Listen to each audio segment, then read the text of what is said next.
Okay. Right. And so as usual, please introduce yourself through chat function, provide your name and email address, and chat will be saved. That is, it gets you through transcript and recording. So when you open the recording, you will be able to see the transcript also and the chat. All right, so this is our normal practice, and that is what we are going to do this time as well. So welcome to the Global Sustainable Future Progress Through Partnerships May monthly meeting. And I'm very grateful to you all that you have made yourself available this time. And the objective of this meeting is just to provide an opportunity to networking, debating, and some interesting concepts, as well as it will serve as capacity development, building capacity for ourselves and knowledge exchange between us. So today's agenda is that I will go through some social activity update, and then some other activities which I will follow later on after we hear the speakers. And today we mainly have two speakers, who is Robin Okello, who is going to share his project idea, which is climate smart agriculture in Africa. And we will also hear from Peter, who has won his funding proposal, and that is very, very good news to us. And he is going to share his proposal, which is building urban communities network for sustainable cities in Africa. And then I will talk about our upcoming half-yearly celebration. So we have completed half year, and so I'm so proud, and we will do some sort of celebration in the month of June. And then I have opportunities to in the network, which I will discuss. So let us crack on. So the update is that we need to applaud this, that we have now, just today, this morning, we have 284 coordinators from 75 countries. So this is a tremendous progress we have made in last 6 months, which is really, really appreciated. And I'm so proud that I have so many coordinators, and I'm looking forward to you all to enrich this network. And March month social media engagement was also like growing now. In LinkedIn group, we have 133 members. In Twitter, we have 142 followers. Remember that we have just started doing all these, and we have started from 0 to now this number. So though the numbers are very, very small from compared to anything in Twitter and LinkedIn groups, but we are progressing, and that is what matters here. And in WhatsApp group also, we have now 95 people in our group. And then Facebook, I'm sorry that I'm just not doing too much work here, and therefore we have only 128 followers yet. And Instagram also 46, and then blog, 6 blogs only. Again, I think I'm not coping up with these exercises at all, and therefore we are lacking somewhere. And you must be aware now that we have also now Future Earth Circle, and I would ask everyone to join that circle, because it is a wider Future Earth. News and other things can come to you. And we have now 24 members in our circle. So it is not just joining our circle, but also if you join the circle and if you join its mailing list, you get several other opportunities and news throughout the world that are happening. And we have Slack channel, and I don't know, I cannot count the numbers who has joined the Slack channel, but I can see many of them have joined it. So that's good. Okay. And last month, it was Earth Day, and with Dr. Felix. He was the organizer for this program. And as part of that, we delivered one very good webinar where the topic of the webinar was reimagining education amidst COVID-19 for sustainable development and beyond. And we had invited 4 speakers, and they did a brilliant job. And here I have put a YouTube video about this, and so you can go and listen to this video whenever you have time and if you are interested in it. Okay, and so the webinar was a real success, I would say. This 11th of May, we are having our network being introduced as a working group in this same CAN stands for Knowledge Action Network, and SSCP is Systems of Sustainable Consumption and Production. And these are the, as you know, as I already mentioned, they are Knowledge Action Network in Future Earth. So we are going to become a part of a bigger, very big organization. So there I'm proposing a working group. So whatever activities we are doing at the moment here, we will also duplicate, or we will join. Sorry, not duplicate, but the members will join from that, their Future Earth with us. And so we will have now better exposure and better resources to do our job. And so please try to join and try to show your presence, that we have this so big community in our network, and to share your views there in the chat. If you do not have a chance to speak, we will try to ask and speak to people how they feel about this network and other things we have planned. I will soon send the agenda, but I would say that please try to attend if you can. So now about the STRIDE project, just a little update on STRIDE project. Here, okay, sorry. So here in the STRIDE project, this is an older slide from our STRIDE project. And you know that we have already done position 0, and the paper is developing. And we, in part 1, we had a survey out to people to collect some case studies on how we need to innovative education system, in a sense of whenever something is changing or whoever has adopted any sort of innovative practice to deliver education for sustainable development goals or sustainability, that we wanted to capture. And analysis of these responses, I have done that analysis, and I have found that we have now 5 themes through which we can discuss our cases. And we have formed 5 teams who will develop these applications on these case studies. And we have also 5 leaders who will lead that themes. So still we are open to any responses. If you want, the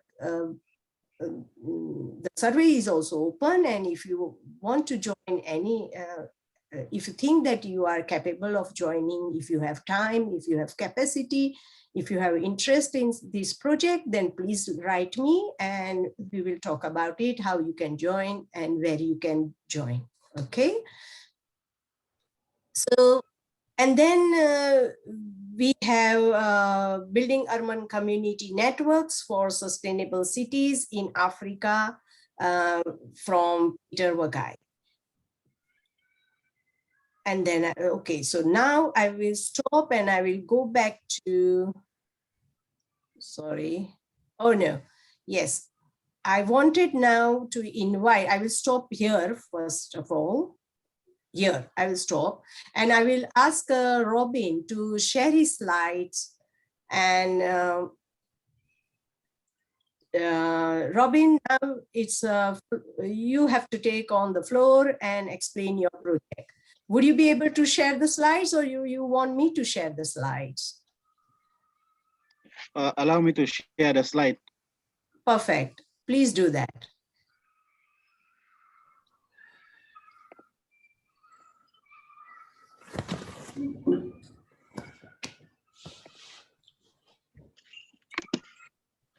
Yes, good afternoon, everyone from Uganda.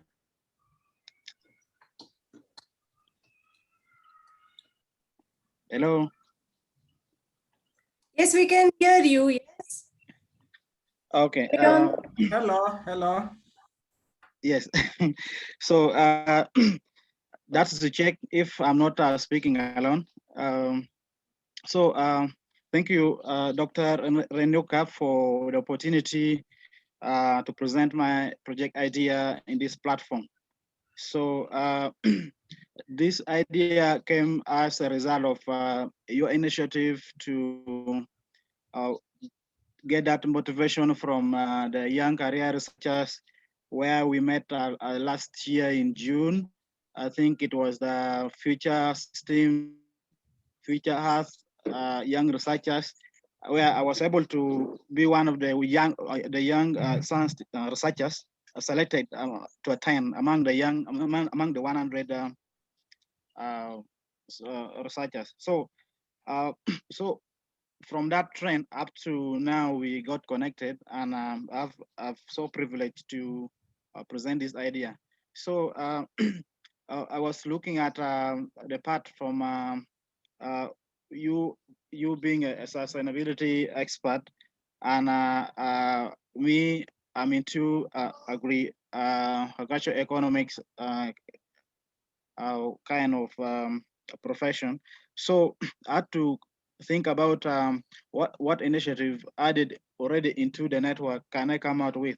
So my focus is on climate smart agriculture, and I feel it's not yet enough, or we have not yet reached to a point where we said we have done something good for the communities.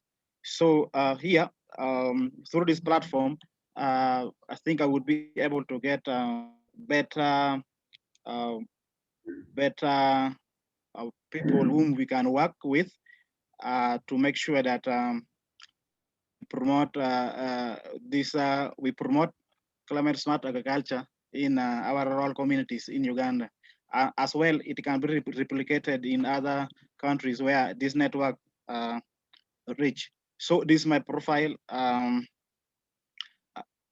Currently, I'm still a holder of a master's in agri enterprises development, and I call myself a social entrepreneur, since I'm also developing a social enterprise along this line, which I will present later in a future monthly meetings. So I work online with African Union. I do industrial policy and agro-value chain analyst at the Department of Industry, Innovation, and Mining. And also now I joined this network. I'm now privileged to call myself a global coordinator. And my next career move in PhD in agri-food economics, food security, and agribusiness. And then maybe environment and sustainability, focusing on sustainable consumption, production, and consumption behaviors. So these are my presentation outlines. And a few months ago, we started. I'm not seeing my. How should I move this? I'm not seeing my title.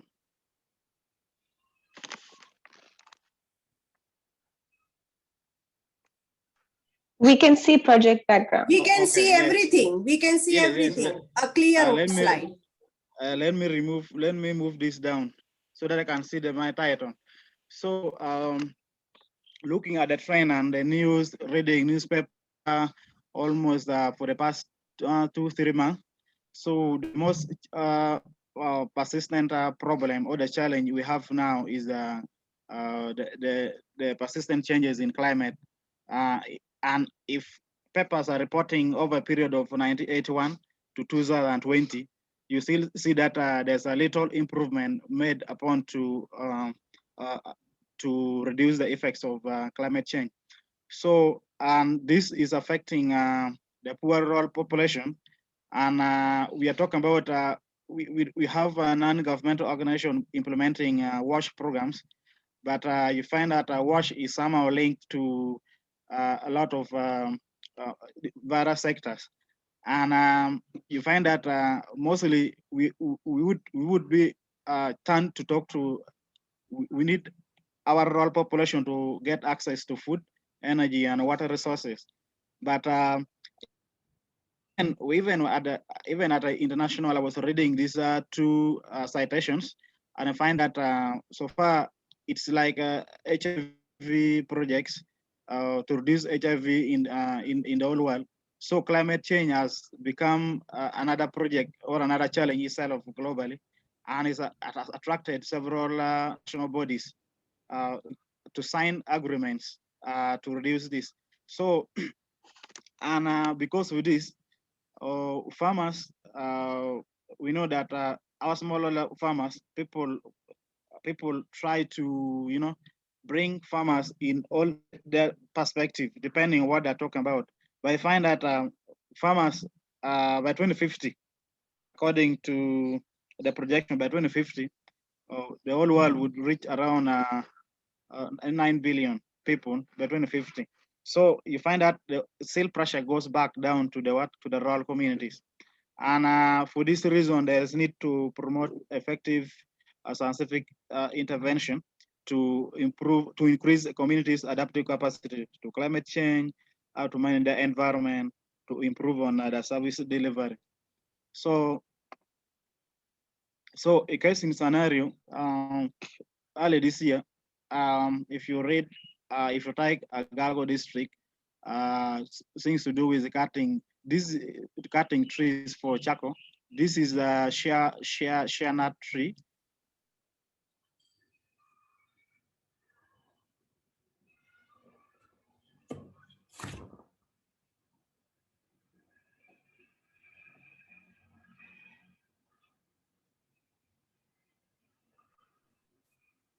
I believe his internet is not so good, so we are losing his, but he will come back.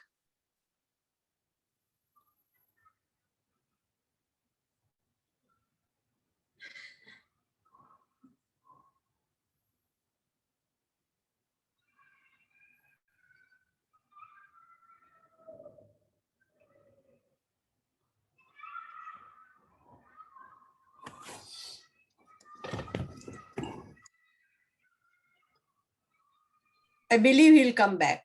I had a meeting with him just a few minutes ago, and it also happens the same.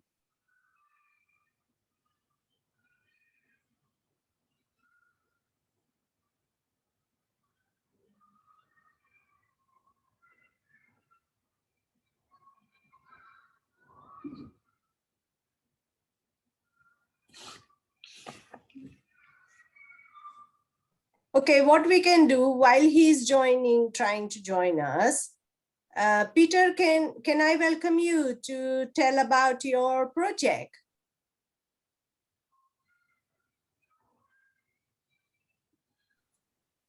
Hello, Peter. You are muted.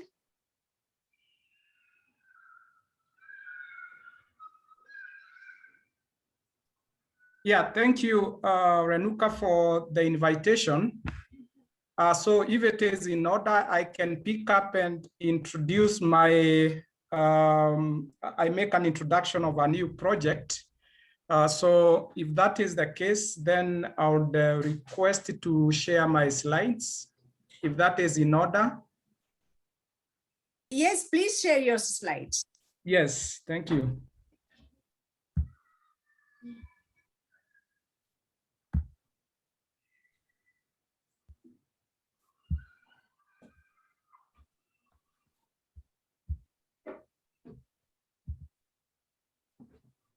So thank you so much once more, and welcome to this short introduction about our new project. Just like you have been informed. Peter, excuse me, please. Can you put it on a slideshow? Yes, exactly.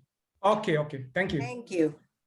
Okay, so I was saying that you have already been informed that we are celebrating our new project, which has been recommended for funding by Belmont Forum.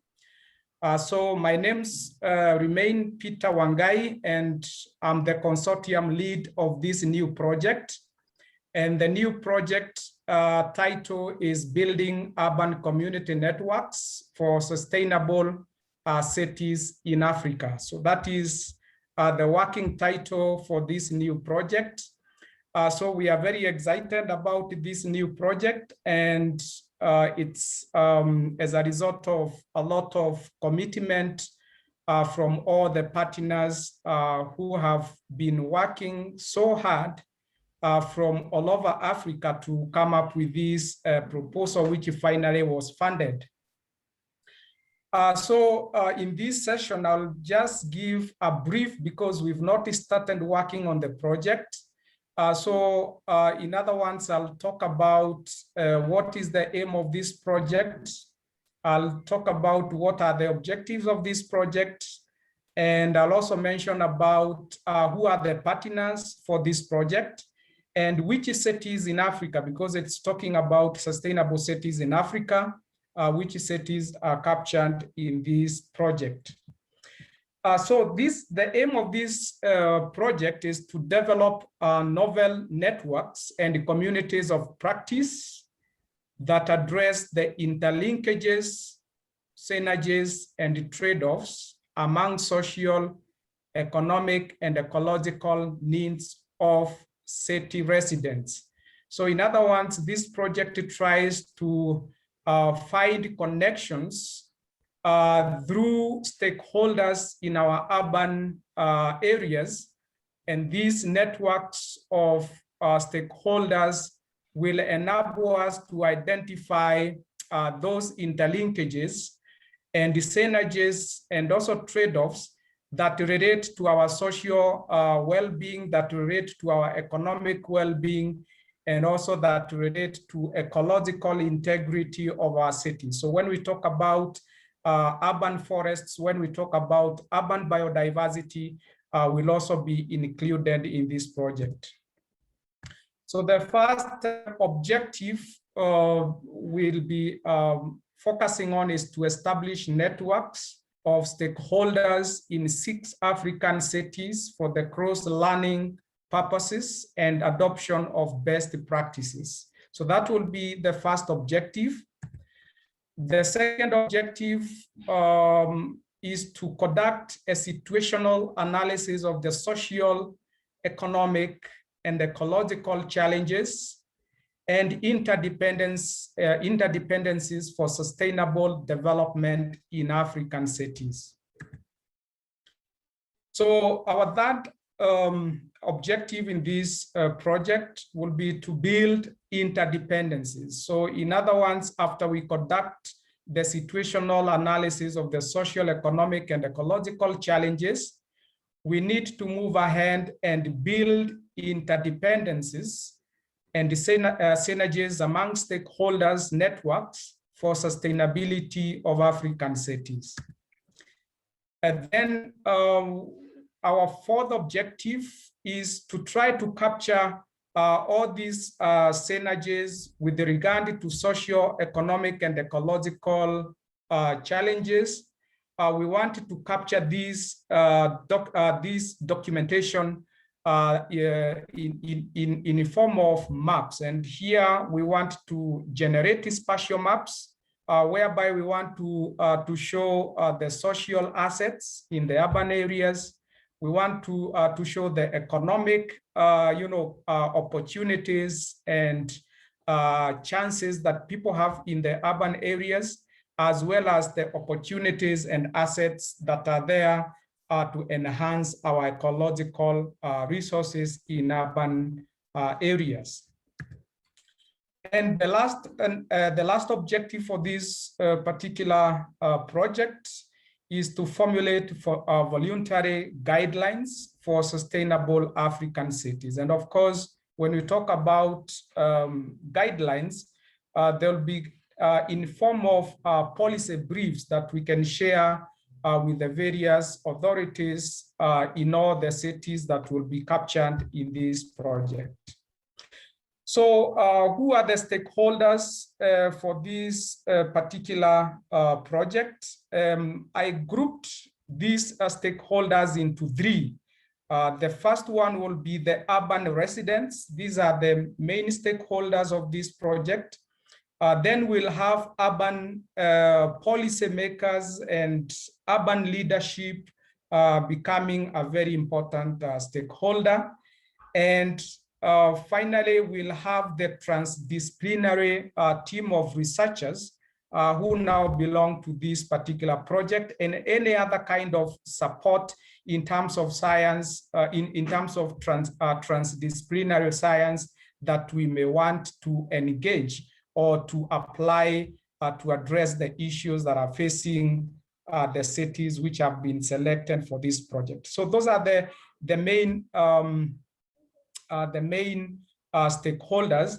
And what we have is we have cross-cutting themes that we have to take take note of. The first one is about the culture and the history of cities that will be part of this project. We want to capture the technology and innovations among these 6 cities that will be part of the project.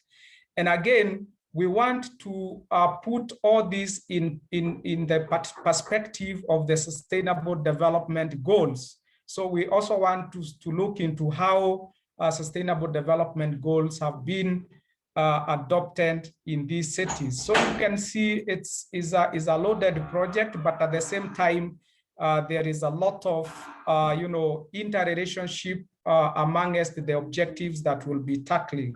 So some of the objectives will be feeding to others, so that as we continue, we'll be getting information of the succeeding objectives. So I keep talking about the 6 cities, and I just want to mention about the various cities. And when I mention the city, I'll also mention the person who will be in charge of the city, because we have PIs, the various cities that are part of this project. So this is Nairobi City. And for you who have been able to have a glimpse of the city, once it was known to be the green city in the sun. And today we can debate about it, and therefore probably this project can also help this city to capture the same glory that was there a few years back when it was being referred to as the green city in the sun. So in Nairobi City, we'll have one PI who will be in charge of this city. And the PI is from one of the universities, which is called Southeastern Kenya University. And the name of the person will be Dr. Margaret Owuor. She'll be in charge of this city. Then from there, I take you to Kigali City. This is in Rwanda, for those who are familiar with the name Kigali. So the city will be under another PI, and the PI will be Dr. Josephine Mongeli, and she is the person who is also working at Kigali University. So from there, I'll take you to Kumasi, and Kumasi City is in Ghana. And the person who will be in charge of this city will be none other than Dr. Benjamin Campion. So we move to another city, and this is Dar es Salaam City. And Dar es Salaam City we'll have Mr. Shabani Soa, and Mr. Shabani Soa will be working so closely with Dr. Margaret Owor, who will be working for Nairobi City. And the reason why Mr. Shani and Dr. Margaret Owol will be working so closely is because Dr. Margaret Owol is very passionate about the marine ecosystem. And you know, Dar es Salaam is located at the coastline, Indian Ocean coastline. So that will be very instrumental for the two persons and partners of this particular project. Mr. Shabani Soa is situated at the University of Dar es Salaam, which is also in Tanzania. So moving forward, we'll be having another city. This is Lagos city. And again, here we'll have two people who will be in charge of this, of the activities for this city. We will have Dr. Olufemi Taiwo. Olufemi Taiwo is working at Georgetown University in the USA. And he will be working so closely with Mr. Olusola from Nigeria as well, and from the Lagos city. So the two people will be coordinating activities in this city in the western part of Africa. So we will have the last city here, Mombasa city. Again, this city, we will have two people also working so closely. We'll have Dr. David Mugo. Dr. David Mugo is a Kenyan and working at Abu University in Kenya. And he will be also working so closely with Margaret Owor. And again, for the cities which are in Kenya, the Mombasa and Nairobi will also be very active in the activities that will be going on. So looking at the methodology on how to achieve the various objectives, we will use urban social hubs approach to achieve objective 1. We'll be able to use consultative stakeholder workshops to achieve objective number 2. We'll be able to use SWOT analysis to achieve objective number 3. And not only SWOT analysis, we'll use various models that can help us to find out the interdependencies and the synergies amongst the socio-economic and ecological activities in the cities. Objective will be achieved through urban assets mapping via geospatial techniques. So here we'll have maps that will show the various social assets that, like when we talk about recreation centers, when we talk about the schools, when we talk about the hospitals as part of social assets, then we'll be able to show exactly where they are located in the city, and also for economic facilities as well as ecological assets. The final objective number 5 will be able to use policy analysis approach, whereby we want to intensively look into the policy guidelines and bylaws that govern these cities, and try to see what weaknesses exist and how we can probably strengthen those particular policies by maybe revising them or even developing some components which are not existing. And with that simple introduction, I say thank you so much, and thank you for inviting me. Madam Renuka, again, once more, thank you. And thank you to the listeners, and also to all my consortium members, wherever they are. They are the people who have made this project to go the far it has gone. Thank you so much. Thank you so much. It is time to celebrate, isn't it? Yes, it's time to celebrate. Yeah, thank you. Wonderful. And it was Yes. so competitive, and you won the funding, which was really, really nice and very interesting as well. And it will not only help the local cities, but it will help us understanding how cities need to be sustainable, and it's going to have a very big impact outside the cities in a global world, I think, because all cities are struggling to become smart cities or sustainable cities. And this starting would definitely help several, will produce so much literature around this. So I think it's really, really very ambitious and very big project. Good. Anyone have questions or anything you want to talk to Peter? I have a question. Congrats, Peter, on the project. It looks really great. I was just wondering whether you'll also be including private sector stakeholders when coming up with sustainable, like in those discussions with other stakeholders. Yes, actually what I've given is just a brief and a very summarized content of the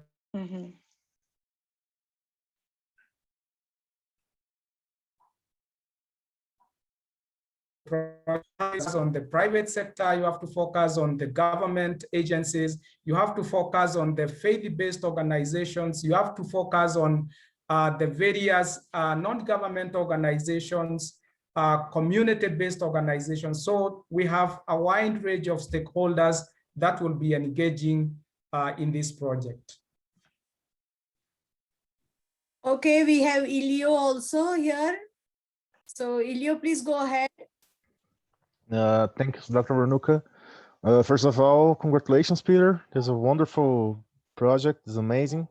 And I just have a quick question for you. I would like to know how you see education, like schools or universities, contributing to your project. Yeah, thank you so much for that question, because you see, the team that is working on this project, all of them, they are coming from academia. And what we are saying is that we are communicating a very strong message that education remains a very strong pillar to the realization of sustainable development goals in our countries and in our cities. So when it comes to education, because the results from this particular project, they can only be communicated to the public through various channels. And one of the channel is to inculcate part of some of these results into the curriculum. Remember, all the curricula from high school, from primary school, high school, colleges, and also in the universities, they have to undergo a periodic revision. And we are seeing a possibility that the results of this project, they are going to inform curriculum review in our universities, in our high schools, so that education becomes a very strong contributor to that, mindset of, sustainably living in our cities and contributing positively to the sustainable development of these cities. Thank you, Peter. Thank you. Anyone else? Any question? I feel, Peter, I'm just not allowing my video due to this all banned, because they might, people are struggling to join. Therefore, I'm just closed my video. So don't worry about that. But yes, I think, not only the learning which you get, but the methodology which you apply will also be very useful to understand that we can do these synergies and trade-offs of these sustainable development goals, or whatever our objective is from sustainable society point of view. And that will also inform how we should be delivering the curriculum or what methodology we should be using in developing, delivering the education. I believe that that will be also a good contribution.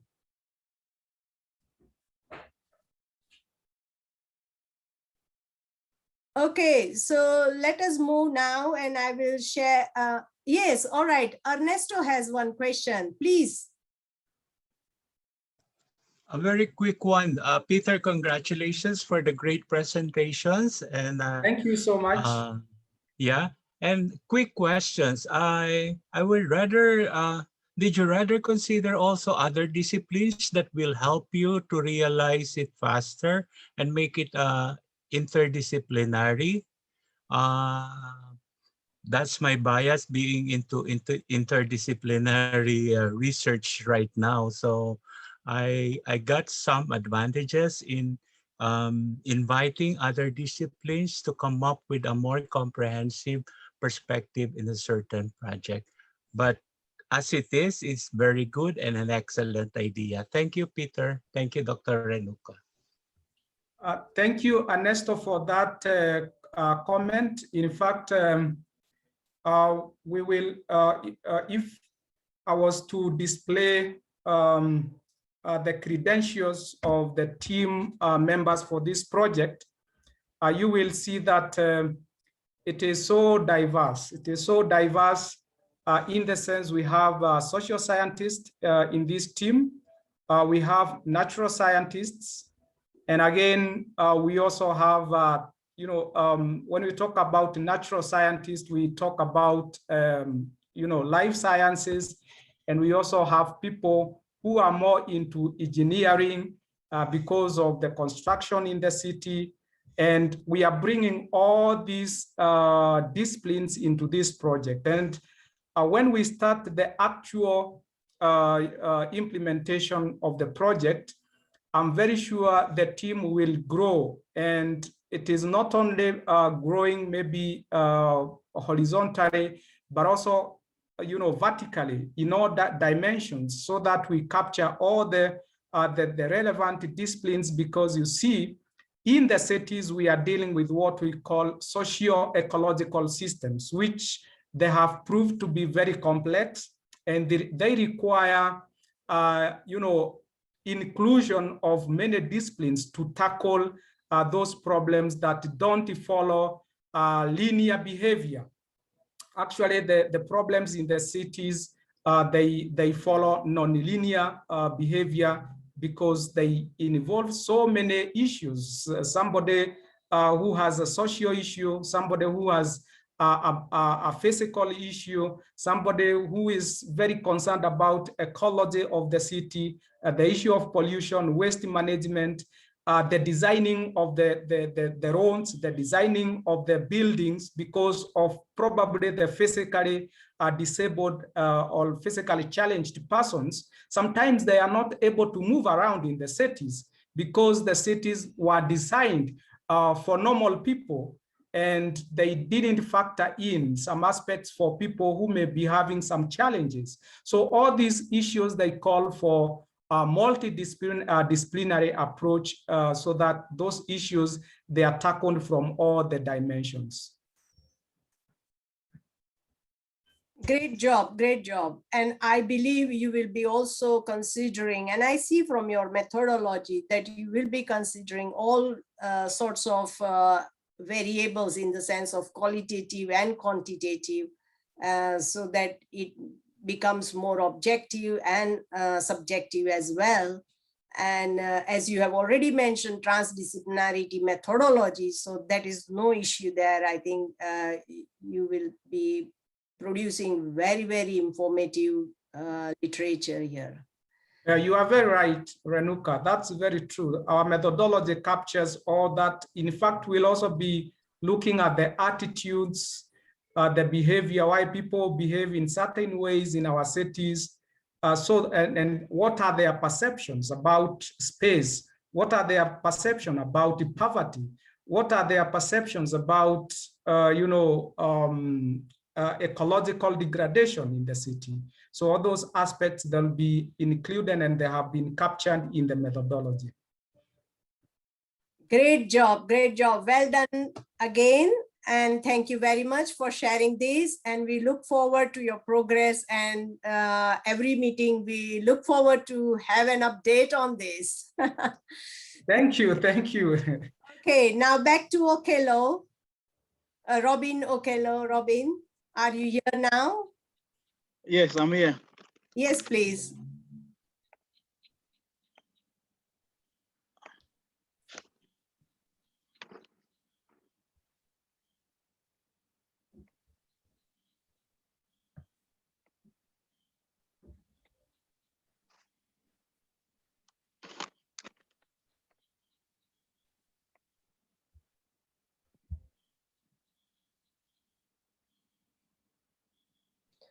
Robin, we can't see your screen. So can you share it again, please?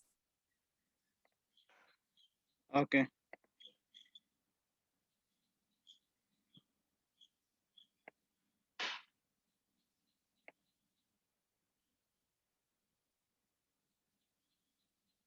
Yes, we can see it now. And if you can put it on a slideshow.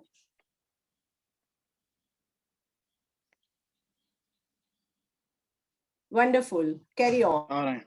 Okay. So sorry for the internet interruption. So allow me to start from here. In this proposal, we identified a challenge that climate change has brought or is bringing into our lives, affecting our livelihoods. So there's need to factor into the design of our network, particularly long-term investment in the tropic and subtropic of Africa, which it seems, according to the research, is the most affected continent on Earth. So in the proposal, I did propose that we focus on farmers and agricultural entrepreneurs in Africa for the case of this project. And this we need to increase their individuals and communities, their resilience to climate change, and enable them to take advantage of new livelihood opportunities. Through our project, we are calling Smart Climate Agriculture. So, so in that draft, I propose the general objective to increase food and nutrition security through adaptation of climate smart agriculture technologies and practices among the smallholder farming communities of northern Uganda. So this is if this project start with other activities which would be in the work plan. When after presenting this, Dr. Renuka would call on those who are interested to work in this project, and we see where we can start. So I'll propose specific objectives to create awareness, sensitize 5,000 smallholder farming communities about the linkages between food and nutrition security by this date, and then promote adoption of climate smart practices through capacity building and training of 500 smallholder farmers, extension officers, and environmentalists by this date, and then improve on food security, nutrition, and income among the vulnerable women-aided households by this date. And then number 4, we propose that we establish resource centers, 5 of them in the proposed research site district, 5 of them. We establish an information hub on climate smart agriculture to act as our library to give latest information to our farming communities. So having that overview of this proposal, so we zero down to using this network. We zero down to two SDGs. And here we would like to contribute by 2030 to ensure sustainable food production system and implement resilient agricultural practices that could increase productivity, production, and strengthen the capacity to adaptation to adaptation to climate change. So we would also want to see at the end of these 9 years remaining to achieve SDG 2 to double the agricultural productivity and incomes of smallholder food producers, particularly the indigenous people, family farmers, and some part of one of the district is comprised of around 30% of pastoralists, and the other district is water bodied with Lake Kyoga.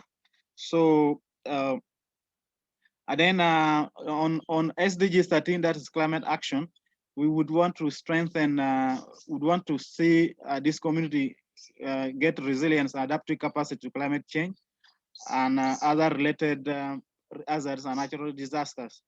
And then also we want to come out with measures that could be adopted or borrowed and implemented into the national policies, strategies, and other planning.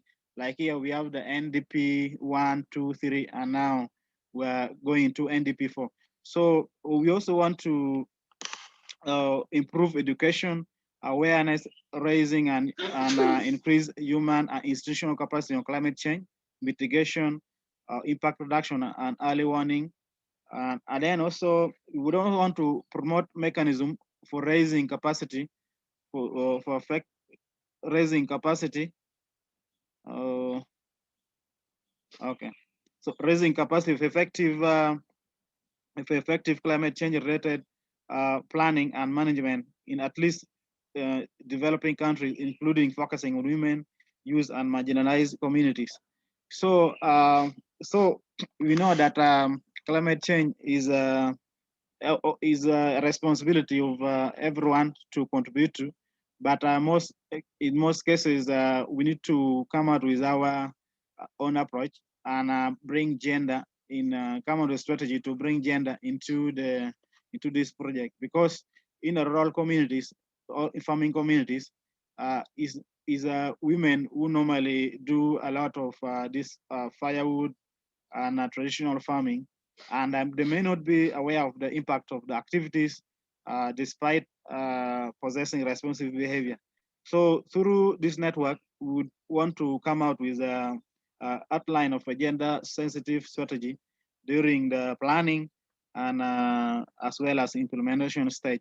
So how do we start? From here, the proposal stops, and we had proposed with the doctor to come out with a position paper where we first need to understand what is on the ground. And if this was based on the assumption that very many climate smart agriculture projects have been so far done, and but still you see the perception of that our farmers, and if you go on the ground, you find very minimal upgrade or even adoption of individual farmers into implementing what was taught or was trained on.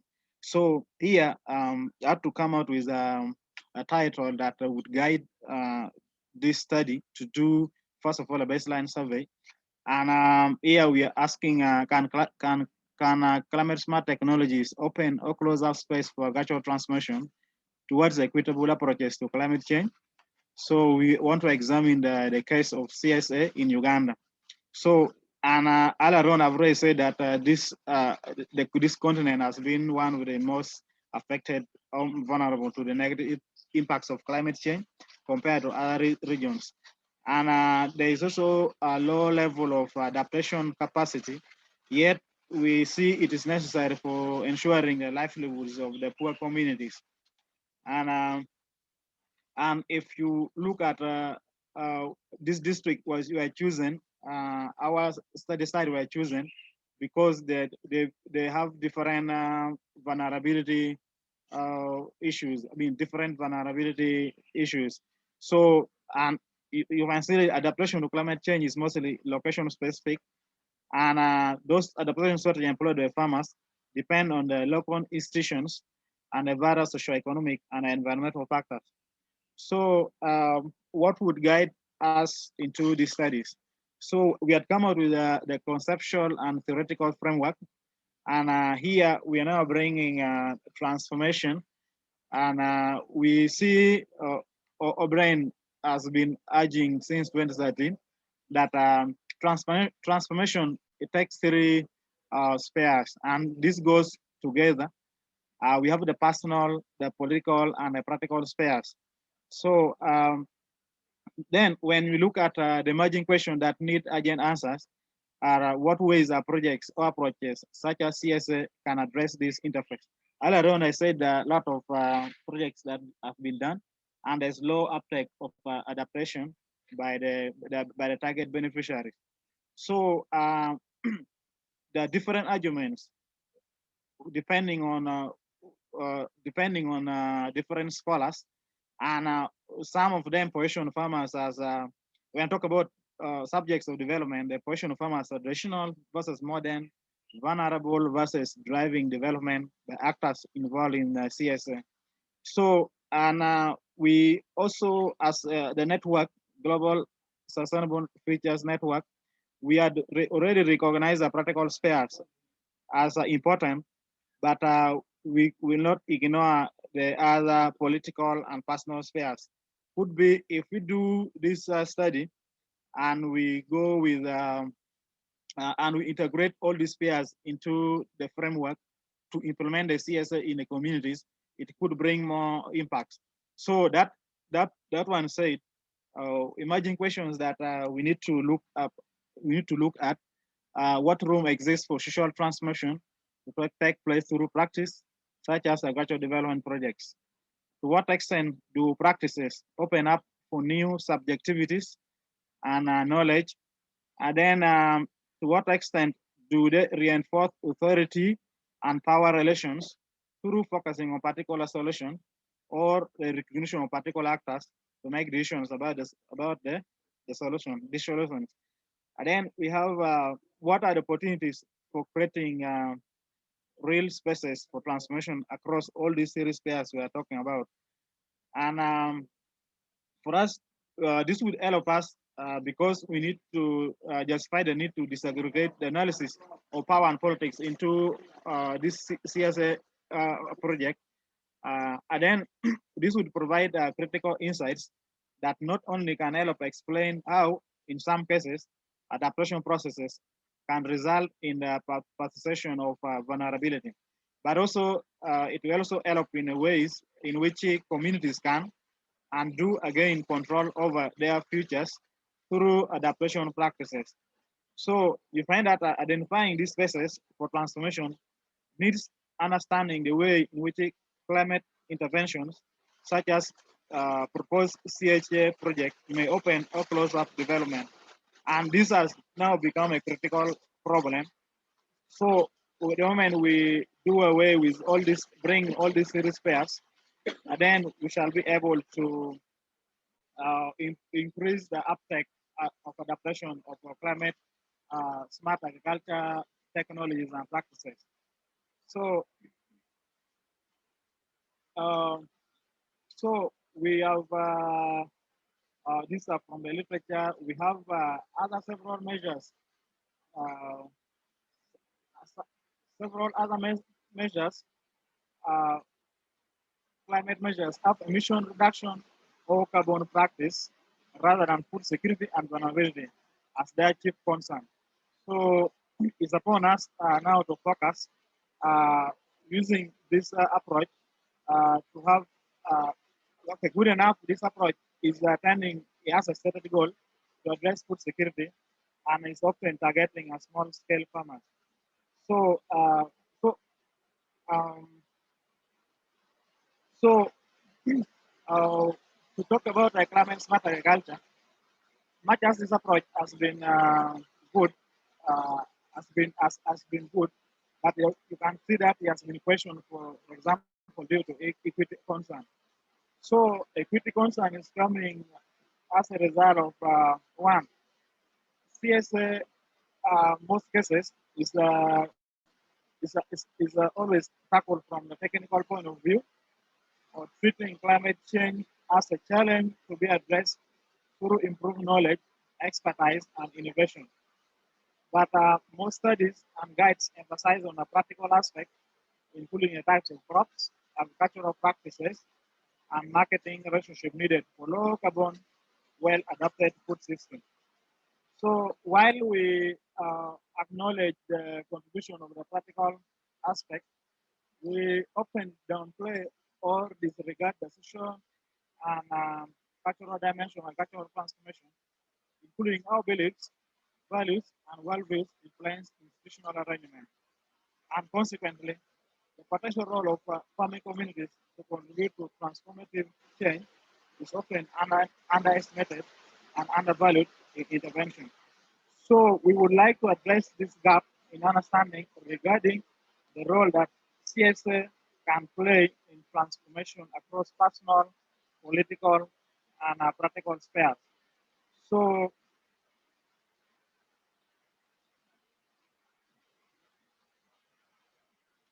so we shall need to investigate in this baseline what values and problem understanding analyze CSA as implemented on the ground. We shall also ask how is CSA translated at a local level in terms of whether it subjects smallholder farmers at activities uncapable or passive recipients or drivers of good development. And then we shall also find avenues to make adaptation something more than a techno-managerial exercise by contesting expert farmer hierarchies as well as gender relationship. And then the another question we want to understand: does the practice of CSA open up spaces for shifting or contesting power relations, as well as imaging of good development that differ from a dominant policy? And then the other one, we want to ask ourselves: do adaptation strategies practiced by smallholder farmers do counter perceived negative effects of climate change in northern Uganda effective? And then these are the study sites that we identified: Chitgum, Lamu, Agago, Otuke, and Amolata. Amolata is a watershed area, like Chitgum is more of a pastoralist, and Lamu and Agago is where the lot of rampant deforestation taking place, as well as Otuke.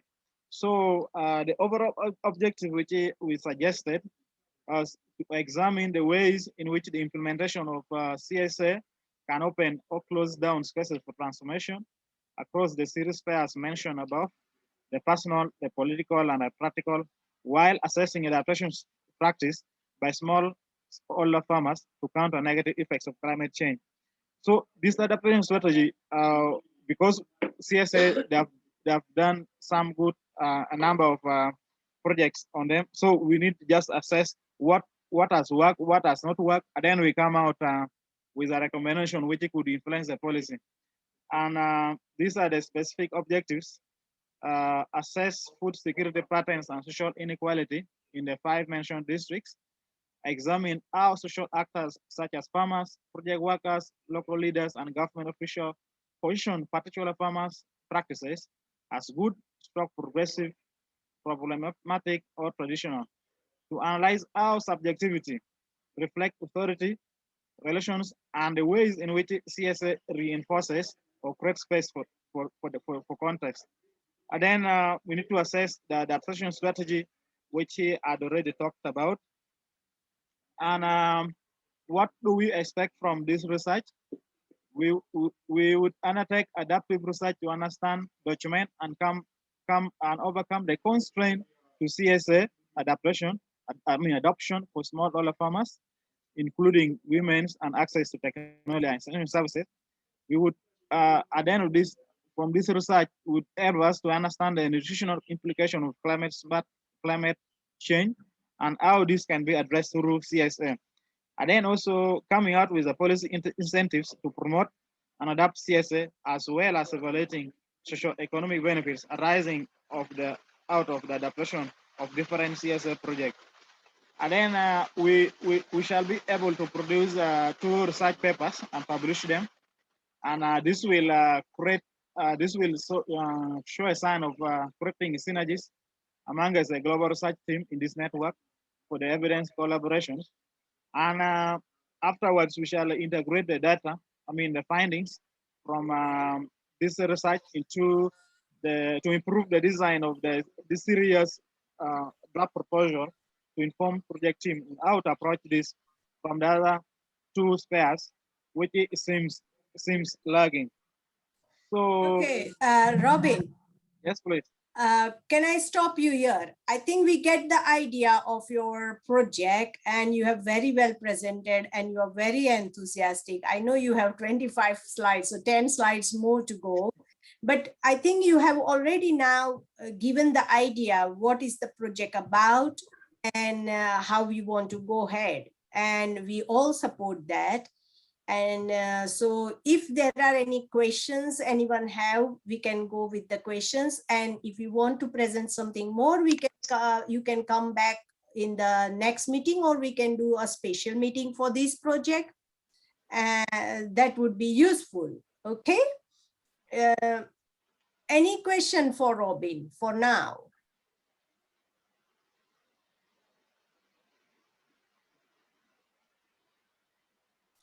Yes, Ilio, please. Thank you again for the opportunity, Dr. Renuka. Congratulations, Mr. Rubin.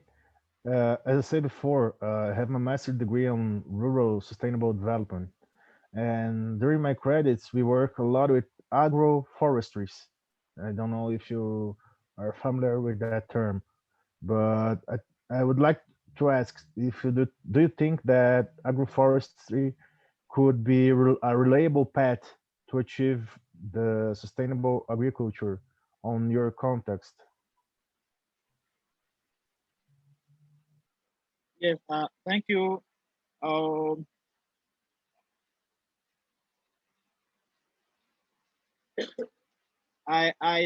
It is raining here heavily, but if I heard you well, you talked about do I think agroforestry? Do you mean that? Yes, yes. Agroforestry can be a reliable path to achieve the sustainable agriculture on your context. Yes, because inside this we need ecology. We need to protect our ecology, which I think is where the agroforestry falls. To protect the other science, the other bit of science. I can't explain the technical details, but we need to protect our agroecology to give us to help us with other aspects with rainfall, and also, I can explain to the other side of linking it to good atmosphere, giving us rainfall, which still comes back to improving the farming communities. I think is yes, is a good suggestion that we would be think about how to strengthen this proposal. Okay, thank you. I think it is very, very ambitious project, and you have also put the strategies out how you are going to start, and it is very important. And our network, including me, we will all be supporting you in this project. So we can plan to go forward in coming days. Okay. Thank you very much. I will just now share my screen. I think we are still quite over the time this time, but I wanted to share something more. Okay, as I already mentioned that we are going to have half-yearly celebration coming month, that is June. And I want you to make, whoever is interested, to make a video less than 1 minute and answer either of these 3 questions. That why did you join this network? or how are you feeling by being in this network, and how you want to progress this network. So I want you to talk about your interest and what are your benefits here, or how you want to take this forward. And that is what I want in 1 minute video, like very ambitious, and as if we are telling the world that this is what we are doing, and this is where we want to go. And that is what I want to hear from you all. Make it as short as possible, but as if you are selling yourself and your video, our network. I want that type of something video coming through me, and then we can celebrate that. Probably we will be having a 2-hour celebration to accommodate others. Maybe we can have twice in a one day, or in a week we can have twice, so that we can accommodate all our coordinates.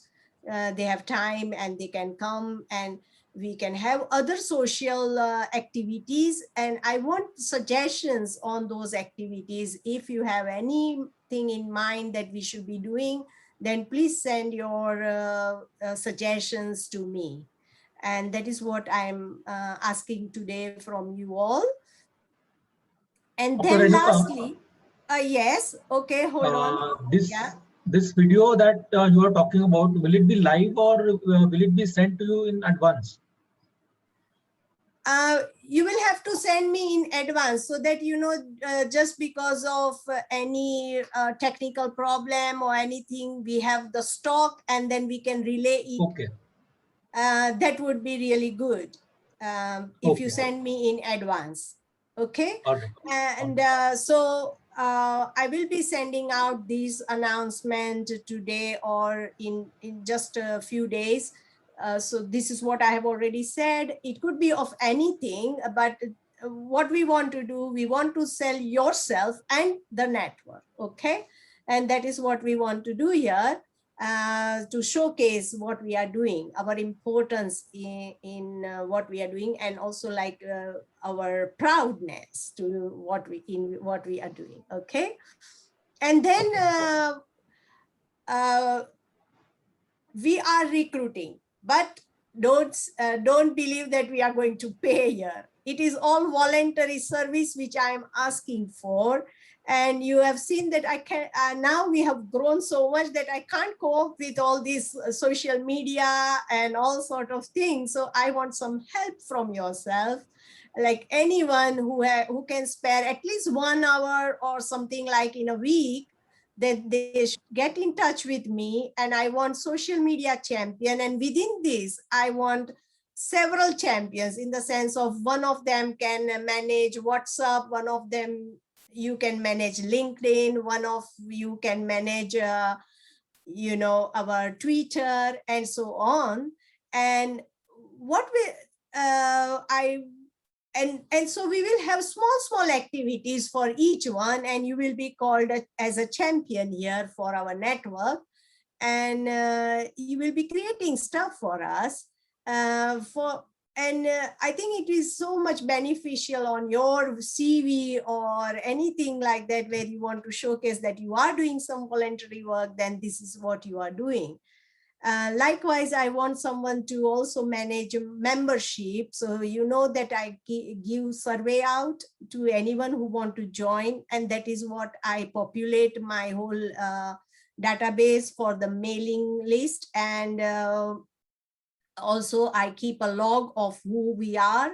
So it is not a tremendous work at all. I only spend 15 minutes a day, but still I need some help to manage it now. So that is what, and one blog champion. So whoever wants to write some creative things, depending on what we have, it's not like something you have to create, but we have the topics, we get news, we get several people doing some creditable work, and that is what we want to put in the blog and showcase our capacities.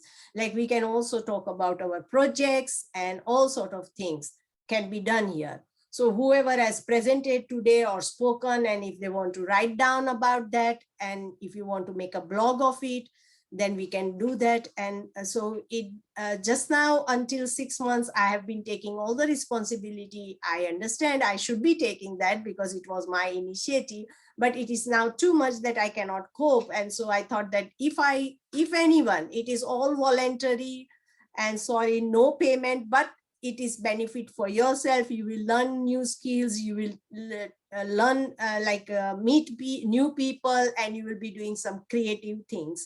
So if anyone is interested, please get in touch with me. And that is all from me today. Yes. Okay. Right. Anyone who want to reflect on what I said just now? Any ideas for celebrations, or any ideas for anyone who want to help me, or anything like that, or anyone want to share their own interest or any views? Please go ahead. Maybe I'll stop recording now.